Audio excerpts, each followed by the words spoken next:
Top quality और consistent performance के लिए सिर्फ सिल्वर पंप नाम याद रखना।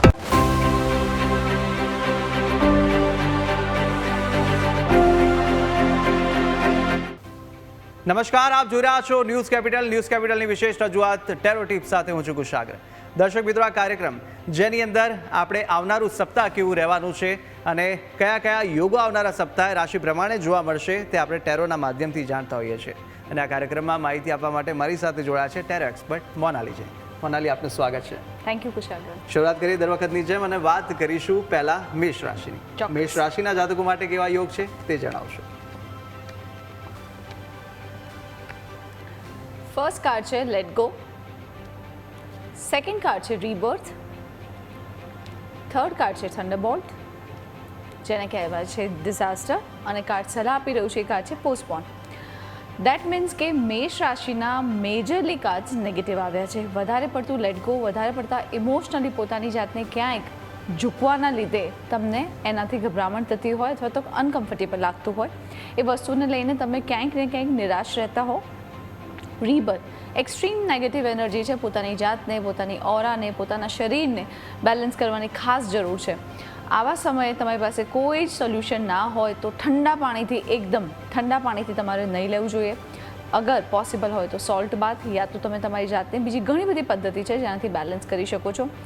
મોટા કોઈ નિર્ણયો આ વીકમાં લેવાના નથી, એટલે આ અઠવાડિયામાં તમારે કોઈ નવું સ્ટાર્ટઅપ કરવાનું નથી, નવા કોઈ મેજર નિર્ણયો લેવા નથી, કોઈની જોડે જીવાજોડીમાં ફસાવાનું નથી, એટલે આર્ગ્યુમેન્ટ્સ નથી કરવાના। અને કાર્ડ સલાહ આપી રહ્યું છે કે મેન્ટલ હેલ્થ અને ફિઝિકલ હેલ્થ બંનેનું ખાસ ધ્યાન રાખજો। તો મેષ રાશિના જાતકો માટેનું અનુમાન હતું અને કઈ કઈ બાબતોમાં આપણે ધ્યાન રાખવું પડશે આવનારા સપ્તાહે તે આપણે મોનાલીજી પાસેથી જાણી લીધું। આગળ વધીએ, વાત હવે કરીશું વૃષભ રાશિની। વૃષભ રાશિના જાતકો માટે પણ કેવા કેવા સારા યોગ જોવા મળી રહ્યા છે તે જાણી લઈએ।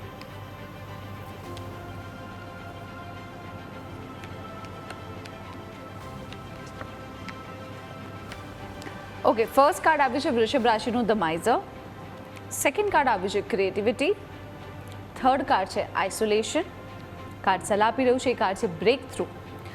લોભી બનવાની જરૂર નથી, સ્પેશિયલી ફાઇનાન્સ એટલે પૈસાને લઈને તમને લાગે કે અહીંયા આગળ ઇમોશનની જરૂર છે, ક્યાંક લેટ ગો કરવાની જરૂર છે, ક્યાંક તમારે પૈસા ખર્ચવાની જરૂર છે, ખાસ કરજો।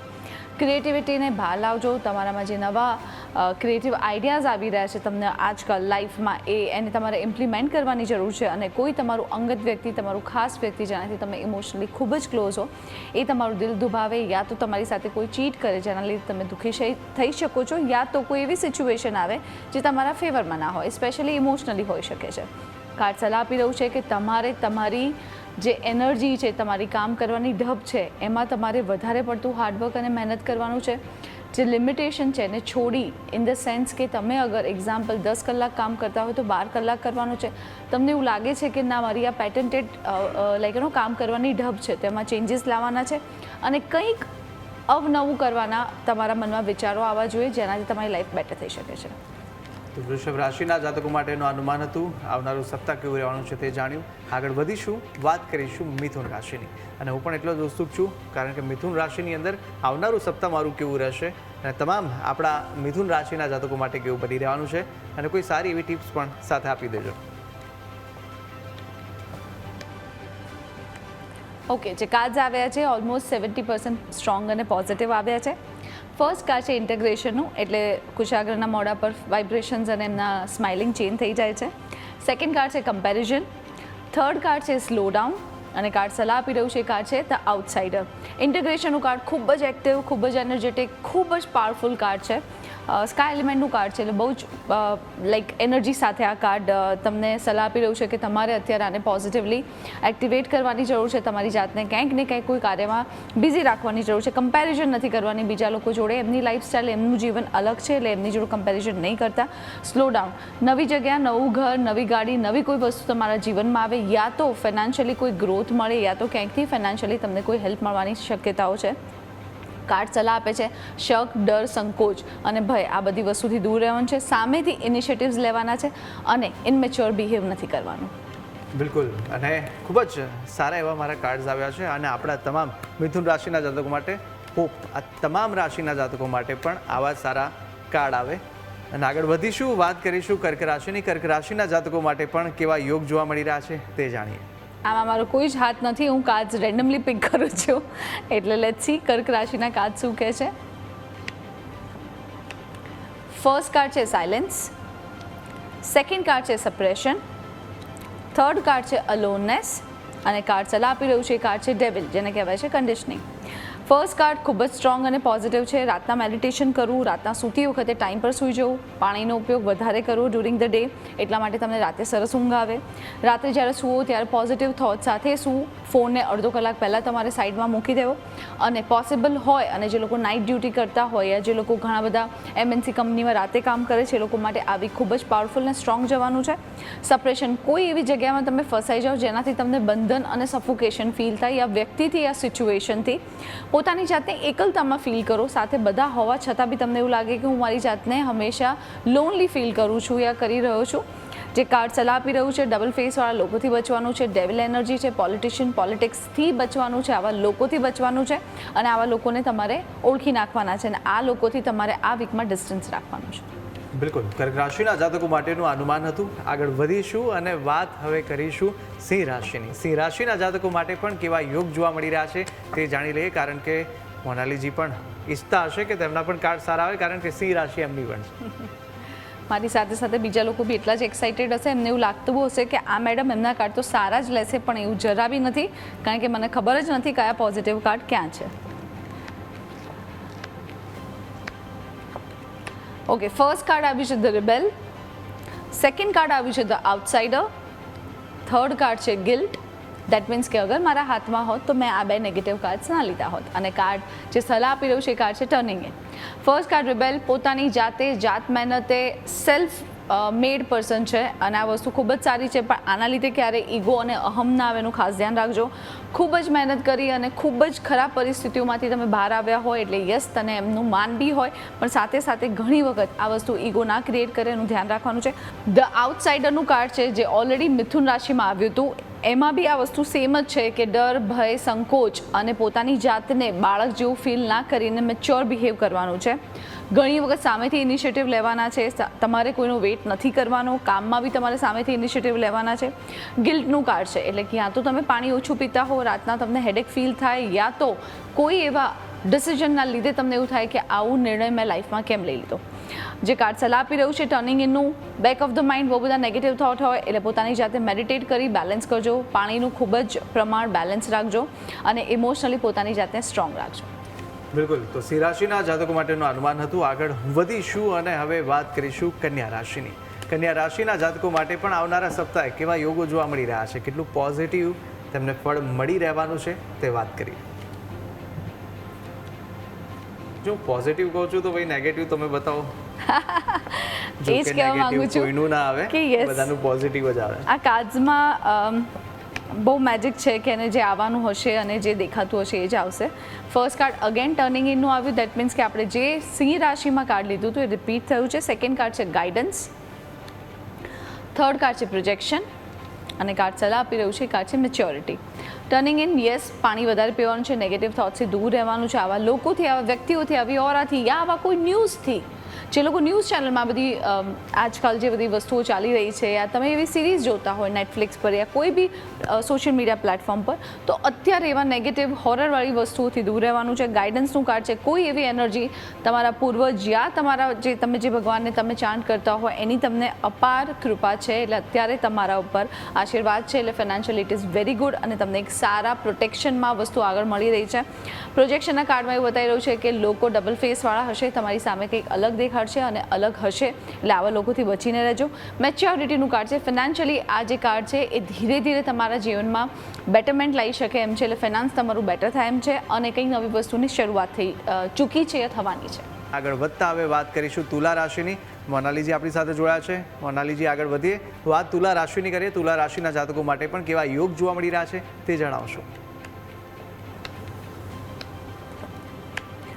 ઓકે, જે ફર્સ્ટ કાર્ડ આવ્યું છે એક્સપિરિયન્સનું આવ્યું છે, સેકન્ડ કાર્ડ છે going with the flow, third card છે રીબર્થ.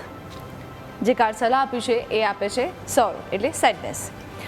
સારા અને ખોટા અનુભવથી જીવનમાં તમને કંઈક ને કંઈક એવી અનુભૂતિ થશે કે જેના લીધે તમને એવું થશે ભલે ખરાબ અનુભવ થયો પણ મને કંઈક શીખવા મળ્યું. તો યસ, તમારે કોઈ બેડ એક્સપિરિયન્સથી ડરવું ના જોઈએ. Going with the flow, emotionally જેમ ચાલે છે એમ ચાલવા દો. રિબર્થનું કાર્ડ છે, તમારે બી તમારી બોડી, એનર્જી, ઓરાને પ્રોટેક્ટિવ રાખવાની છે. પોતાના જે અંગત નિર્ણયો છે, કોઈ નવું અચીવમેન્ટ કરી રહ્યા છો યા આગળ વધી રહ્યા છો એ કોઈની જોડે શેર નથી કરવાનું. આ બધું હોવા છતાં બી તમે તમારી જાતને દુઃખી અને સેડ ફીલ કરશો. એટલે યસ, એવી સિચ્યુએશનથી દૂર રહીને સારું મ્યુઝિક સાંભળી, સારા લોકો જોડે જે તમને હસાવતા હોય, યા એવી કોઈ સિરીઝ જેનાથી તમને જે રીતે કોમેડી વસ્તુ હોય એનાથી જોઈને તમે તમારી જાતને બેલેન્સ કરી શકો, એવી દુઃખભરી વસ્તુઓ, એવા વાતાવરણથી, એવા લોકોથી તમારે આ વીકમાં દૂર રહેવાનું છે. તો તુલા રાશિના જાતકો માટેનું અનુમાન હતું. આગળ વધીશું અને હવે વાત વૃશ્ચિક રાશિની કરીશું. વૃશ્ચિક રાશિના જાતકો માટે પણ આવનારા સપ્તાહે કયા કયા યોગો જોવા મળી રહ્યા છે, કઈ બાબતોમાં આપણે ધ્યાન રાખવું પડશે તે જાણી લઈએ.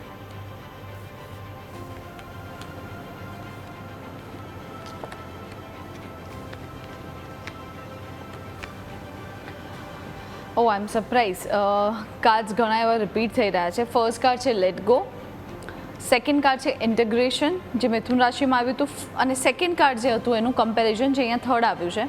કાર્ડ સલાહ આપી રહ્યું છે, કાર્ડ છે હિલિંગ. લેટ ગો ઘણી વખત વધારે પડતું કરવાથી બી પ્રોબ્લેમ થઈ શકે એમ છે. એટલે જે લોકો વધારે પડતું લેટ ગો કરે છે એ લોકોએ પોતાના માટે સ્ટેન્ડ લેવાની જરૂર છે. જે લોકો બહુ જ સ્ટબન છે એ લોકોએ થોડું ઝૂકવાની જરૂર છે. અગર લાઈફમાં એવું લાગે કે ઇમોશન અને રિલેશન વધારે ઇમ્પોર્ટન્ટ છે, ત્યાં આગળ ઝૂકી જજો. ઇન્ટિગ્રેશનનું કાર્ડ છે કામ, અને તમારા માટે ઓવરઓલ આવી ખૂબ જ સરસ છે. કમ્પેરિઝનથી દૂર રહેવાનું છે, પોતાની જાતને હીલ કરવાનું છે. ઇન ધ સેન્સ હિલિંગની કોઈ બી મેથડ અપનાવવાની છે. માઇન્ડથી કોઈ ડિસિઝન નથી લેવાનું પણ દિલથી લેવાનું છે. હિલિંગનું કાર્ડ એ સલાહ આપી રહ્યું છે કે કોઈ બી મેથડ તમને હિલિંગની આવડતી હોય તો એ મેથડને તમારે આ વખતે અપ્લાય કરવાની છે. આ હતા વૃશ્ચિક રાશિના કાર્ડ્સ. તો વૃશ્ચિક રાશિના જાતકો માટેનું અનુમાન હતું. આવનારું સપ્તાહ કેવું બની રહેવાનું છે તે જાણ્યું. આગળ વધીશું અને હવે વાત કરીશું ધનરાશિની.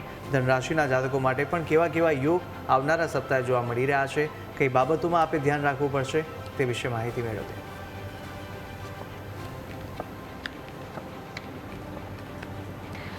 ફર્સ્ટ કાર્ડ આવ્યું છે એ છે લવર્સનું, સેકન્ડ કાર્ડ આવ્યું છે સપ્રેશન, થર્ડ કાર્ડ છે રીબર્થ, કાર્ડ સલાહ આપી રહ્યું છે એ કાર્ડ છે સાયલેન્સ. જે લોકો સિંગલ છે અને કેટલા વખતથી પાર્ટનર શોધી રહ્યા છે એ લોકો માટે આ બેસ્ટ ટાઈમ છે. જે વસ્તુ તમને ગમતી હોય, તમે જેને પ્રેમ કરતા હોય, જે વ્યક્તિ તમારા જીવનમાં ખૂબ જ ઇમ્પોર્ટન્ટ હોય એમની જોડે ટાઈમ સ્પેન્ડ કરજો. કોઈ વસ્તુમાં જકડાયેલા હોય, કોઈ એવા રિલેશનમાં બંધાયેલા હોય તેમાંથી બહાર નીકળી જજો. અથવા તો તમને એવું લાગતું હોય કે કોઈનું પ્રેશર છે, તમને કોઈ બાંધીને રાખે છે, ફ્રીડમ નથી, તમને એવું ફીલ થયા કરે. રીબર્થનું કાર્ડ આ વખતે બહુ બધા રાશિમાં રિપીટ થયું છે. એટલે હરેક વ્યક્તિએ પોતાની જાતને બેલેન્સ કરવાની ખાસ જરૂર છે. જે બી ટેકનિક આવડતી હોય રિમૂવ કરવા માટે નેગેટિવ એનર્જી એને અપનાવવાની છે. કાર્ડ સલાહ આપી રહ્યું છે કે રાતના મેડિટેશન કરવાનું ચૂકતા નહીં અને શાંતિથી રાતના યોગ નિંદ્રા આની જે બી મેથડ તમને આવડતી હોય મેડિટેશન કરી અને તમારે સૂઈ જવાનું છે. બિલકુલ. તો આ હતું ધન રાશિના જાતકો માટેનું અનુમાન. આગળ વધતા હવે વાત મકર રાશિની કરીશું. મકર રાશિના જાતકો માટે પણ આવનારા સપ્તાહે કેવા કેવા યોગ જોવા મળી રહ્યા છે તે વિશે માહિતી મેળવીએ.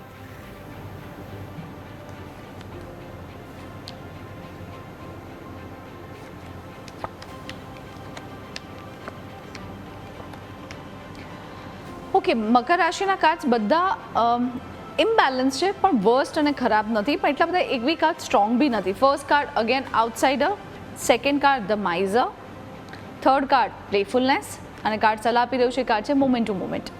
એટલે ડર, ભય, સંકોચ અને પોતાની જાતને ઘણી વખત બાળક જેવું ફીલ કરવું, એટલે બિહેવિયર આવું ના થાય એનું ખાસ ધ્યાન રાખજો. સામેથી ઇનિશિયેટિવ લેજો. હર ટાઈમ તમને સામેથી કોઈ મળી અને કોઈ તમને ઓફર લાઈફમાં નહીં કરે, એ ઇમોશનલી હોય યા તમારે આગળ વધવા માટેની કોઈ હોય યા તમે જોબ શોધતા હો તો તમારે સામેથી ઇનિશિયેટિવ લેવા પડશે. ફાઇનાન્શિયલી યસ વધારે પડતું ગ્રીડીનેસ નહીં થવું જોઈએ, સ્પેશિયલી ફાઇનાન્સને લઈને. પ્લેફુલનેસ, કોઈ બી વસ્તુને લઈને સિરિયસ રહેજો. બાળપણ એટલે ઇનમેચ્યોરિટીથી બિહેવ કરશો તો પ્રોબ્લેમ થશે. ફાઇનાન્શિયલી કોઈ બી ડીલ કરતાં પહેલાં, કોઈને પૈસા આપતા પહેલાં, કોઈ બી કોન્ટ્રાક્ટ કરતાં પહેલાં, યા તો તમે ઘણી વખત જ્યારે ઓનલાઈન પેમેન્ટ કરો છો એમાં તમારે ખાસ કાળજી રાખવાની જરૂર છે અને કોઈને પૈસા આ વીક માટે ઉધાર નથી આપવાના. તો મકર રાશિના જાતકો માટેનું અનુમાન હતું. આગળ વધીશું અને હવે વાત કરવાના છે કુંભ રાશિની. કુંભ રાશિના જાતકો માટે પણ આવનારા સપ્તાહે કેવા યોગ જોવા મળી રહ્યા છે તે જાણી લઈએ.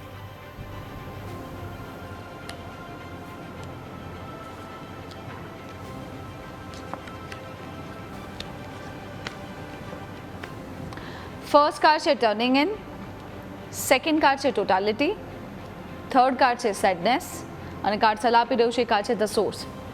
ઓવરઓલ અત્યાર સુધી જેટલી બી રાશિના કાર્ડ જોયા, કુંભ રાશિ ઓલમોસ્ટ આપણે બધી રાશિ કવર કરી ચૂક્યા છે એક્સેપ્ટ મીન. સો કાર્ડ આ વખતે સ્ટ્રોંગ નથી, એટલે આ વીક બધાએ ખાસ ધ્યાન રાખવાનું છે. First card turning in yes, મગજ શાંત રાખી મેડિટેટ કરવાનું છે, પાણી વધારે પીવાનું છે અને ઇમોશનલી પોતાની જાતને બેલેન્સ રાખવાના છે. કોઈ બી ટાસ્કને અધૂરો નથી છોડવાનો, કોઈ બી કામ અધવચ્ચે નથી છોડવાનું, એને કમ્પ્લીટ કરવાનું છે. દુઃખી અને સેડ નથી રહેવાનું, કારણ કે એવી સિચ્યુએશનમાં તમે વધારે પડતા સેડ, ઓલરેડી તમારા કાર્ડ્સ નેગેટિવ છે, તો કોઈ એવી સિચ્યુએશનમાં યા તો મંદિર યા તો ભગવાન યા ભક્તિ યા જે વ્યક્તિઓ ગમે છે એની જો ટાઈમ સ્પેન્ડ કરજો. કાર્ડ સલાહ આપી રહ્યું છે કે યસ, ટ્રાવેલિંગ માટે બેસ્ટ છે, વિઝા માટે બેસ્ટ છે, કામ કરવા માટે ખૂબ જ સરસ છે, વર્કઆઉટ કરજો અને પોતાની ફાયર એલિમેન્ટ એનર્જીને હંમેશા બેલેન્સ રાખજો. બિલકુલ, તો કુંભ રાશિના જાતકો માટેનું અનુમાન હતું. આગળ વધતા હવે વાત કરવાના છે રાશિ ચક્રની અંતિમ રાશિ એટલે કે મીન રાશિની. મીન રાશિના જાતકો માટે પણ આવનારા સપ્તાહે કયા યોગ છે, કઈ બાબતોમાં આપણે ધ્યાન રાખવું પડશે તે વિશે માહિતી મેળવીએ. આ લાસ્ટ રાશિ છે. આઈ વિશ અત્યાર સુધી એક બી સ્ટ્રોંગ નથી આવ્યા, આઈ વિશ આના કાર્ડ સ્ટ્રોંગ આવે. ઓકે, મને લાગે છે આ વીક બધા માટે નોર્મલ જવાનું છે, એટલું બધું ગ્રેટ નથી જવાનું. ગોઈંગ વિથ ધ ફ્લો છે ફર્સ્ટ કાર્ડ. સેકન્ડ કાર્ડ છે નોથિંગનેસ, થર્ડ કાર્ડ છે લોનલીનેસ અને કાર્ડ સલાહ આપી રહ્યું છે કાર્ડ છે એક્સપિરિયન્સ. જેમ ચાલે છે એમ ચાલવા દેજો, નવી કોઈ ઉથલપાથલ કરવાની જરૂર નથી. કોઈ વસ્તુમાં સ્ટક થઈ જાઓ, તમને લાગે કે આનો કોઈ રસ્તો નથી, ત્યારે તમારે ભગવાનનો સહારો લેવાનો છે. એમ તો દરરોજ લેવો જોઈએ, હર વસ્તુમાં લેવો જોઈએ, પણ ઘણી વખત એવું હોય છે કે જ્યારે તમને કશું નથી ખબર પડતી ત્યારે તમે ભગવાન પાસે જતા હો છો. પોતાની જાતને લોનલી ફીલ કર્યા કરતાં એવું વિચારો કે અત્યારે હું એકલો છું અને મારી જાતને બેલેન્સ કરું, મારા જાત સાથે વાતો કરું, એ બી બેસ્ટ છે. એટલે પોતાની જાતને અલૂફ લોનલી ફીલ કરવાની જરૂર નથી. એક્સપિરિયન્સ, સારા અને ખોટા એક્સપિરિયન્સથી તમને કંઈક શીખવા મળશે, એટલે દેટ્સ ફાઇન. અગર કર્મ કરશો, કંઈક કામ કરશો તો કંઈક ને કંઈક સારું બી શીખવા મળશે અને કંઈક ખોટું થયું લાઈફમાં તો તમને એક લેસન મળશે કે આ વસ્તુ જીવનમાં ફરીવાર રિપીટ ના થાય. તો બિલકુલ 12 રાશિના જાતકોનું આપણે અનુમાન જાણી લીધું છે. આવનારું સપ્તાહ કેવું બની રહ્યું છે અને સાથે જ આપણે કઈ બાબતોમાં ધ્યાન રાખવું પડશે તે તમામ રાશિના જાતકોને અંદાજો અને ખ્યાલ તો આવી જ ગયો હશે. આગળ એ પણ જણાવી દો કે કોઈ એવી ટિપ્સ મળી જાય જેના કારણે લાઈફ થોડી ઇઝી થઈ શકે. ઓકે, આપણે આ વખતે જોયું કે 12 રાશિના કાર્ડ્સમાં નેગેટિવિટી વધારે આવી છે. તો જે લોકોને એવું લાગતું હોય કે ઇમોશનલી બહુ બધા ઇમ્બેલેન્સ વસ્તુઓ થઈ રહી છે યા કંઈક ને કંઈક વસ્તુ હેલ્થમાં ઇરિટેટ કરી રહી છે, તો તમારે એક કળશમાં, માટીના કળશમાં નાની જે માટીની જે કુલડી આવે છે એમાં પાણી ભરી અને રાતના તમે સૂવો છો એની બાજુમાં તમારે મૂકવાની છે. રાતના સૂતી વખતે પ્રેયર કરવાની છે કે જે બી બોડીની, ઘરની, મારા પરિવારમાં યા ક્યાંય બી કોઈ ઓરા નેગેટિવ એનર્જી કંઈક ને કંઈક ઓબ્સ્ટેકલ ક્રિએટ કરતી હોય, બધી પાણીની અંદર શોષાઈ જાય, એટલે પૂરી એબ્ઝોર્બ થઈ જાય. અને પછી નેક્સ્ટ ડે આ પાણીને તમારે વહેતા પાણીમાં ફેંકી દેવાનું છે, યા તો તમે કોઈ બાથરૂમમાં જઈને ફ્લશ કરી શકો છો. આઈડિયલી બાથરૂમમાં ફ્લશ કરવું જોઈએ, પણ એ જનરલ ટોયલેટ હોવું જોઈએ, તમારા ઘરના ટોયલેટમાં નથી થવાનું. અગર જે લોકો બીમાર છે, હેલ્થ ઇસ્યુ છે, એ લોકો પાસે બહાર જવું પોસિબલ નથી, તો એ લોકો ઘરના ટોયલેટમાં ફ્લશ કરી શકે છે. પણ યસ, આઈડિયલી તમારે બાથરૂમમાં ફ્લશ કરવું જોઈએ, એ બી બહારના કોઈ જનરલ ટોયલેટમાં. બિલકુલ. અને અનેક એવી વસ્તુઓ જોઈ છે આપણે, અનેક નેગેટિવ એનર્જી છે જે આપણને કઈ રીતે ઇફેક્ટ કરી શકે. શું તે માત્ર આરોગ્ય ક્ષેત્રે ઇફેક્ટ કરી શકે કે પછી ઘરમાં કોઈ બીમારી કે પછી આર્થિક રીતે પણ તેને નુકસાની વેઠવી પડે? નેગેટિવ એનર્જી તમારા બોડીના ચક્ર ઇમ્બેલેન્સ થવાથી થતી હોય છે, ચંદ્રના ઇમ્બેલેન્સ થવાથી થતી હોય છે, તમારું પાણી ઓછું પીવાની હેબિટથી થતી હોય છે. એટલે જે કોઈ બી વસ્તુનું સ્ટાર્ટિંગ પોઈન્ટ છે એ તમારા ઇમોશનને ક્યાંક ને ક્યાંક ડિસ્ટર્બ થવાથી થતું હોય છે. એટલે યસ, હરેક વ્યક્તિએ પાણીનો ખૂબ જ પ્રમાણમાં ઉપયોગ કરવો જોઈએ. જે બોડી તમારું છે, જેટલું બોડી તમારું નીડ છે તમારી બોડીની, એ પ્રમાણે તમારે પાણી પીવું જોઈએ. અને ઇમોશનલી પોતાની જાતને સ્ટ્રોંગ, પોઝિટિવ અફર્મેશન સાથે બેલેન્સ રાખવું જોઈએ, નેગેટિવ ના વિચારવું જોઈએ. અને એવી બહુ બધી મેથડ હોય છે જેનાથી તમે તમારી જાતને, બોડીને, હેલ્થને, ઘરને બેલેન્સ કરી શકતા હો છો. બિલકુલ, ખૂબ જ સરસ જાણકારી આપણે તમામે મેળવી લીધી છે મોનાલીજી પાસેથી. આ તમામ જે માહિતી આપી તે બદલ આપનો આભાર. Thank you. તો દર્શક મિત્રો, આજના વિશેષ કાર્યક્રમ ટેરો ટિપ્સની અંદર આપણે આવનારું સપ્તાહ કેવું રહેવાનું છે તેની માહિતી મેળવી લીધી. આવનારા સપ્તાહ ફરી મળીશું, ત્યાં સુધી મને આપશો રજા. નમસ્કાર.